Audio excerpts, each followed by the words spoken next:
சரி, இன்னைக்கு சண்டே என்ன பிளான்? பிரியாணி பண்ணணும்.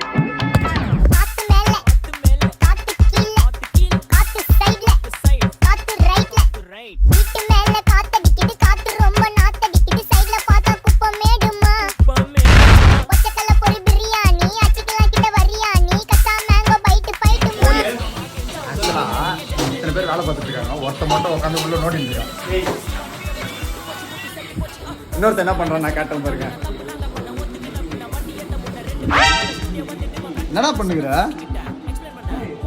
நான் பெரிய கான்ட்ரிபியூஷன் பண்ணிருக்கேன்.